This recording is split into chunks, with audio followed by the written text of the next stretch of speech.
You love the skits too, right? Yo, listen. Yeah, I did. And listen, and my man's in them. Hublot Brown put a project out. I don't think that's the correct pronunciation. Well, why you saying Brown? Whatever. Hublot? I can't pronounce it. But I don't think that was the right one. Alligator souffle. Smooth beat. Don't shut the fuck up. Yo, look where your mom be. Oh, that's special ed, not Smooth beat.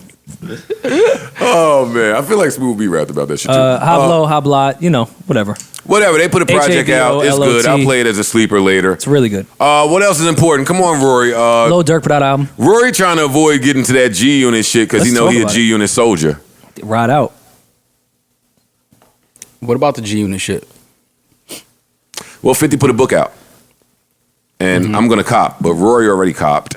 I'm halfway through it. He's already halfway through it. I'm gonna get it. I do want to read it. It's a great book. It's a really good book. 50's been on a run. What is it? Is it based on his life or? No, it's not really an autobiography. It's more 50's point of view into all his business deals by himself, with his friends, with corporations, just everything in his life business-wise. It's one of those self-help business books, but it's through the lens of 50, so it's more relatable and understandable than some shit you just grab off the Amazon shelf. Like, all right, tell me how to do business. How is it? It's really good. I'm halfway through, and it's if really, you really don't listen good. to somebody talk on business, 50 is one of them, for sure. Yeah. And it's all deals you're familiar with, too, so it's even better. But I recommend it. It's a great book. Tell them all the G Unit part, Rory. Well, there is I wouldn't say chapter, but a part of the book where he discusses his relationship with Banks and Yayo and the ambitions he had for the two of them when they started out, and one that they did not fulfill due to their personal shit. Some of Banks being lazy, not adapting to what was going on. Yayo just being Yayo. I don't know another way to put that. That's really what he said in about 7 sentences. Yayo was just Yayo and wasn't adapting. Banks wasn't evolving. He didn't even want to do social media. He just wanted to be the PLK. He didn't want to make records. I mean, we could play some of it, but that's kind of it's 12 minutes. Yeah. Oh, you audiobooked it? No, 50 audiobooked it. There's a segment. It's on YouTube. That they kind of led with for the rollout. Play a little bit. Just play a little bit, just so Maul can understand what type of time he was on. You guys can I listened to this about 15 times with my mouth dropping to the floor damn near every time. I won't say shocked that 50 was giving it up like that, because Fifth will give it up. Mm-hmm. But he was just talking in a real candid manner. And while it was good to hear, I mean, it was from his point of view. Yeah. I don't know. I just feel the way when people aren't. All right, go ahead, play. Greatest accomplishments. Then one of my biggest disappointments is the unfulfilled potential of Lloyd Banks and Tony Yayo of G Unit. Both Power's rise and G Unit's fall are testaments to how growth is often the key element in any successful journey. I always felt that if I had done a better job teaching Banks and Yayo how to evolve and change their habits, they each would be in better places right now. Instead, they both stayed stuck in their mindset, and as a result, the success they desired has eluded them. In Banks' case, a lot of his failure to grow as an artist is connected to his emotional composition. Banks grew up in the same neighborhood as me, but was never a part of it in the same way.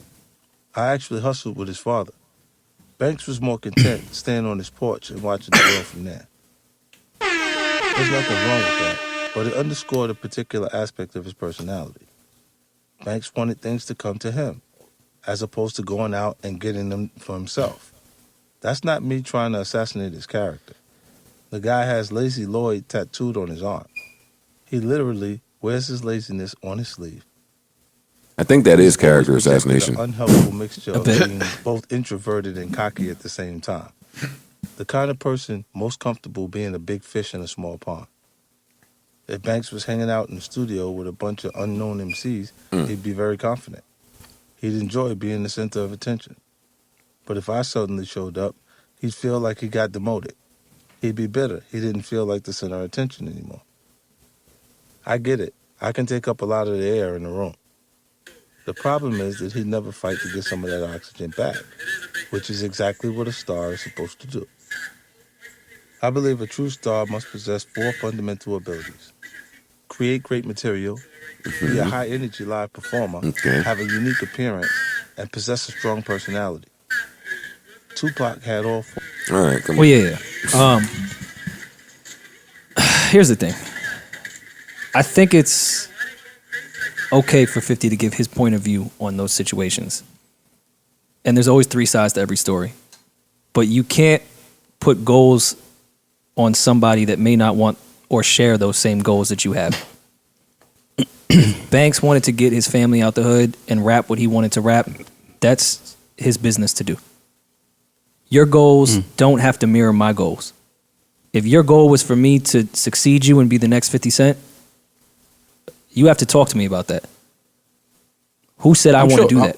I'm sure he has though. Maybe not like to be the next 50 Cent, but I'm sure 50 was trying to push and motivate them to do more and, you know what I mean, kind of grow as artists and business people. I'm sure he had. I mean, if 50 is the dude, I don't know him personally, but from what I've, watched him over the years, if people in his camp, people he came up with, I'm guessing he would have some type of talks with them at some point, like, yo, you should be doing this. Yo, you could also be doing this. Like, let's jump into this. Let's do that. Like, I'm sure those conversations happen, but sometimes you just can't push people if they don't want it themselves. Like, you can only push but so far. Agree, but also Banks was probably, 18 when they first started? He's not sure what he wants at that point. And then once he sees what that life may bring, he may want to step back and say, no, I'm cool doing my mixtape shit and making my money here and making sure my family is good. I don't want any of what I see you're getting with that success because I know what comes with it. I was listening to Fonte during his press run with Little Brother talk about why they all broke up. And a point he brought up, and I'm paraphrasing, was we never sat and discussed with each other what we all wanted out of this. I just assumed we all wanted the same thing I wanted because I was sitting here saying, no, I want it all. You got to sit with the people in your circle and ask them exactly what they want out of it. Because if I don't want the same thing out of it, I need to adjust how I move with our collective to your needs, my needs, what you need out of this, what I need out of this, and move from there. We can't all just assume we all want to be superstars. Yeah, but I can assume that Banks wanted to be successful. I don't know anybody. People have that's different getting- definitions of success. That's kind of what I'm getting at. Like, Yeah, that's true. But And if I'm standing next to my man, if I'm right next to my man who I've grown up with, who I know, and he's taking off, he's fucking. I want some of that. Like, I'm at least sharpen my shit up so I can be like, yo, listen, the homie taking this nigga's a superstar, and that's my man, and we right next to each other, we in the same clique. It's like, how could you not want to sharpen your shit up and push to be at least better than what you thought? I'm not saying could that. be. Of course, get better, but you can't also think of this point of view. I see my man being a superstar, and I see everything that comes with being a superstar. And I'm not speaking specifically to 50, but how that affects your family or the shit around you, and go, nah, I'm cool. I see what comes with superstardom. I don't want any fucking absolutely. parts of that. Absolutely. Some people don't want Yeah. fame. Like, and I get that. that I'm shit just looks talking- disgusting to me. I'm talking more so success. You know what I mean? As just be successful. You don't have to be famous. But let's not act like Banks wasn't successful because he sold a lot of records. And No, I'm made not mad saying hits. no. I'm not saying he. We offer Banks. I'm talking about in situations where, just somebody pushing you and motivating you to be better and to do more. Like, you got to want that shit for yourself sometimes. Yeah, Sure. I just think people need to be vocal. Because it takes that's a point that people don't bring up all the time. It takes a while to figure out what you really want. Everyone can say the surface things like, yo, I want to be the best at my craft. I want to change the world. I want to do this thing. I want to do that thing. I want to buy my mom a house. Like, of course, we all have those very similar and surface goals when we first start with things because, that's an easy thing to say what you want. Of course, you want those things. But the more you learn and grow within your craft, your goals do change. How you view things changes. What's important to you changes.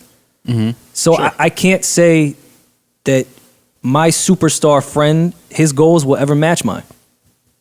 Yeah. But no, I feel I weird agree. if he would judge that he thought that was best for me. But I think from what I heard, from what I took from what 50 was saying, I think he was more so saying that it came a point where goals changed and, people didn't want the same things. And sometimes you got to be like, okay, well, this is what I want to go for. And this is what I think I can do. And if that doesn't match, then, I mean, it's kind of like what we were talking about last week. With friendships, it's like sometimes goals change, lives go in different ways, and that puts that kind of stales the relationship personally. Yeah. Like because we're not on the same page. Like your schedule is different from mine. Like I'm all over the place. I'm trying to do this, do that. But you could push people, but people got to want shit for themselves. And like you said, sometimes somebody just want to sell a few records, make a few dollars, take care of their family, and that's it. They don't want this superstardom and all this attention. Some of us want to be a mogul. Not everyone doesn't want to do that. It's Everybody don't want that, But and that's a mogul saying that. I see 50's point of view because 50 is where he is because of his mind state of being such a mogul and such a shark in business. He can never understand why someone else wouldn't want that. You know what? I attribute a lot of 50 shit to him going through that situation of almost being killed. I think when you go through a situation like that, I think that does something to you mentally that, you realize exactly how fragile life is. Mm-hmm. And I think you take the approach to every day differently than somebody who has never went through a situation like that. Sure. I think that it can, I mean, sometimes it's negative, but I think that puts a fire in you that if you harness it the right way and you put it in the right things, I mean, look at 50, I think you could be very successful in life. You know what I mean? Yeah, for sure. But I mean, I was listening to that and I don't know if resentful was the word with 50 there. I don't think it's correct, but do you start to feel that way towards your friends when you feel like you're helping them so much and they're just kind of carrying along with the motions? Do you feel resentful that you're going out of your way to help people that may feel like they don't want to be helped? I think it depends. If they're putting the effort in adding value, even if they're not down to do all the things that I'm down to do, that's fine. Mm-hmm. Like, you don't have to have the same ambitions and whatever as me, but are you playing your role or whatever within our business situation? Mm-hmm. Fine. That's fine. I'm not going to shy away from someone because they don't want to do the same shit. Mm-hmm. Yeah, no, I agree. Everybody don't have to have the same goals. You know what I mean? Everybody don't have to, but you have to. I think a lot of times 50 felt like, I think G Unit I think their run could have been longer. I think he feels that way. Yeah. Well, I think he, which he kind of touches on in the book, not so much in that segment, that 2 minutes that we played, that his goal was always to get out of music and continue on, but that's why he had Banks and Yayo to succeed him so they could continue with the music. And it didn't happen, and that's why their run was so short. Mm-hmm. Like, if I wanted to go out and do movies and fucking vitamin water deals, and I wanted y'all to hold it down, and then you guys sign the next artist, and then y'all continue on and do what I was doing. So in theory, it's such a good plan with your friends or even people that you hire that you have faith in, that's going to happen. But you never put into play people's personalities or what they want out of this whole thing. And also the dynamic, like maybe Banks and Yayo really just like making music with 50. Like that's a thing. Like people are in groups because they like creating with those people. And if they weren't in that group, maybe they lose a little bit of interest. I'll say on this podcast here, I'm not rushing. It's not even in my mind to rush and do another podcast. I don't want to be corny. I would do it with y'all. Like, this wasn't something that was my passion, that no matter what, if this podcast didn't exist, Rory would be podcasting. Mm-hmm, I can't say that. Right. I would be a liar. A lot of this has to do because I love y'all and I love doing it with y'all. Oh, thanks, buddy. Yeah, it's fine. Gratitude. Yeah, dude. But get out of here. Just get stupid, man. Get out of here. And that was love, not gratitude. That's true. But yeah, I can see that point. Like, if we ain't doing it together, I'm cool. Yeah, I can find something else to do. I made enough money doing it that whatever. I have other passions.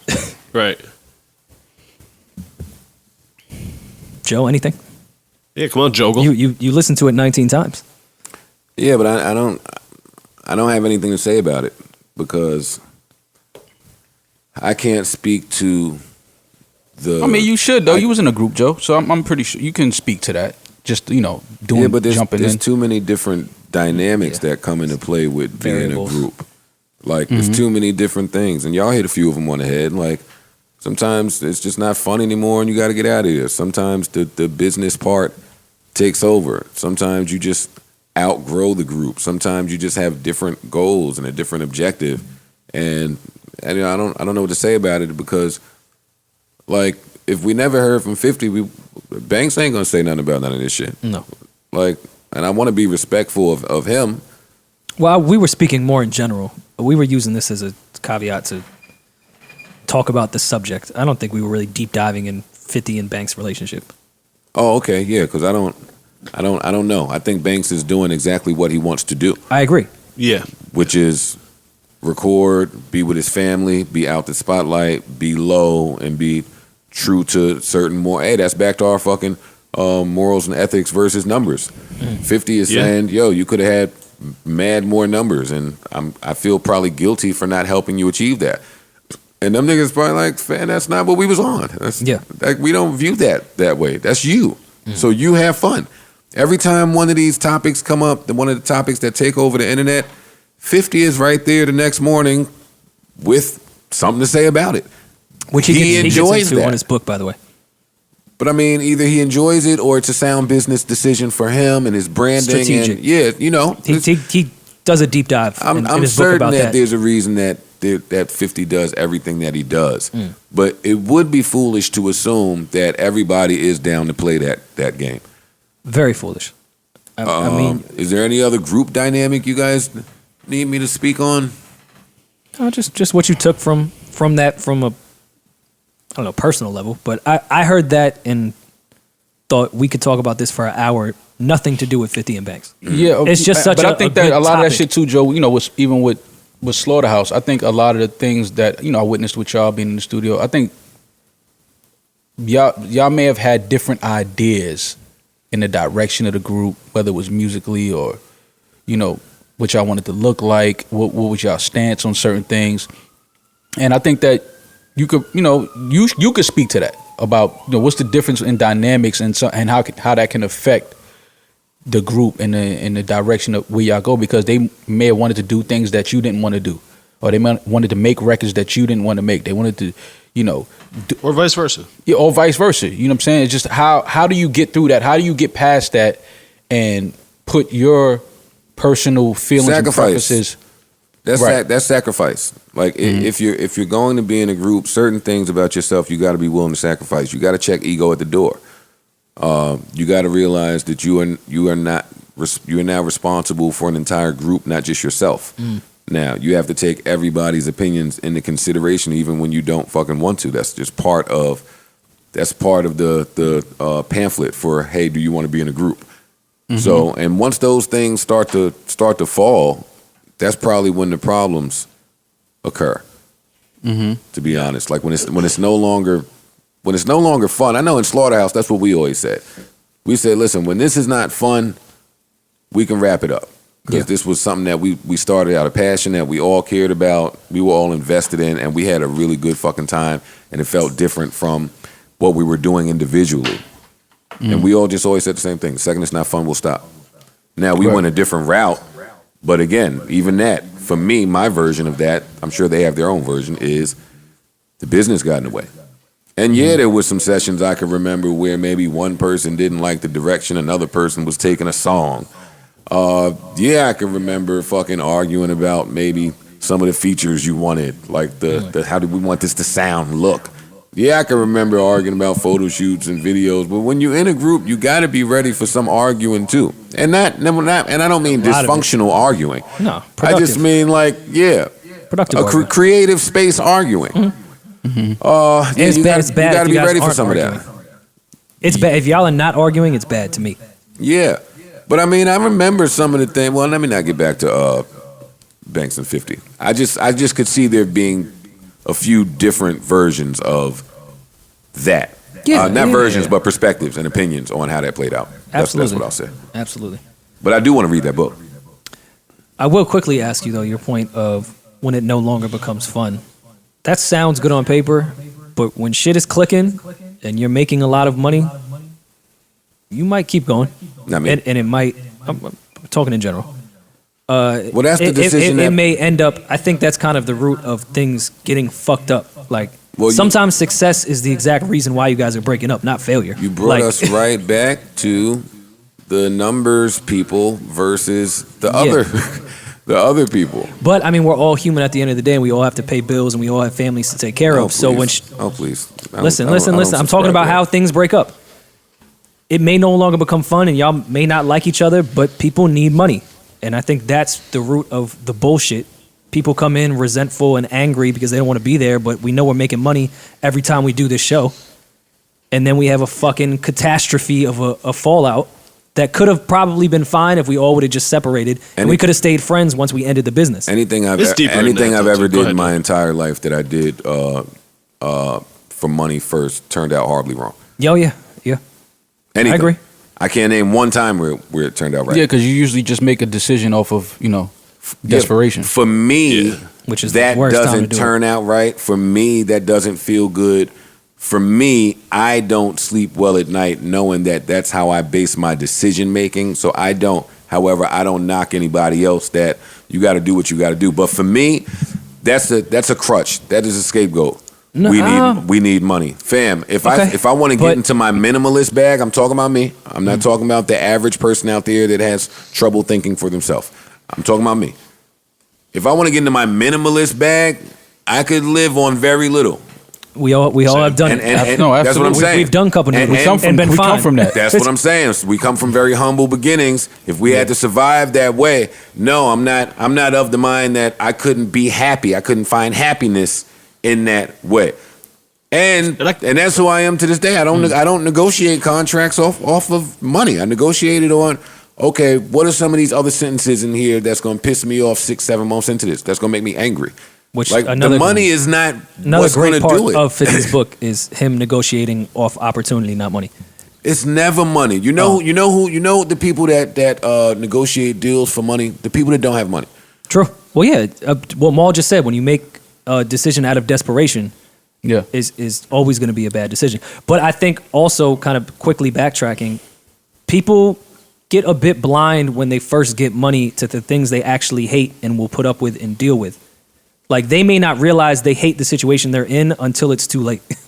Like, it may be an ounce of annoyance that gradually builds up, but you're only focusing on the tangible and materialistic things that are in place and how that's helping your life. Your mind isn't developed and totally focused on, I hate the situation I'm in right now. This is no longer fun for me. Like, on your second deal, sure, you should have some self-awareness on what's going on. But I can't fault people on their first deals not even realizing amongst their inner thoughts that I hate where I'm at right now. Well, one, I won't relieve anyone of their learning experience. We all got to go through some shit to pull something from it. So I won't knock you if you did some shit for money and hey, in 5 years, maybe you look back and look at that a little differently. And do your next deal better. Two, most of us are really comfortable being uncomfortable. Like, we're preconditioned to certain things. It's our shit. So it is business for sure. Yeah, 100%. So everybody ain't just another buzzword. Everybody running energy, the vibes. Niggas be mad insecure. Yeah. No, 1,000%. Yeah. Because it would just go a little different. It would just go a little different. It's like I tell women, like women that come to me for advice. Or people, let me not say women. People will come to me for advice. And they start talking that faith shit. I believe in a higher power. Oh, I got faith. Oh, I got yada, yada, yada, yada. But. And me, as a man of faith, and this is not a holy podcast, so I'll get off of this soon. But me, as a man of faith, you can always spot the other people who just move in faith. Mm-hmm. Not the talkers. Not the people that's telling you how much they believe in God and got hope and all this good church gospel shit. No, the people that believe that shit.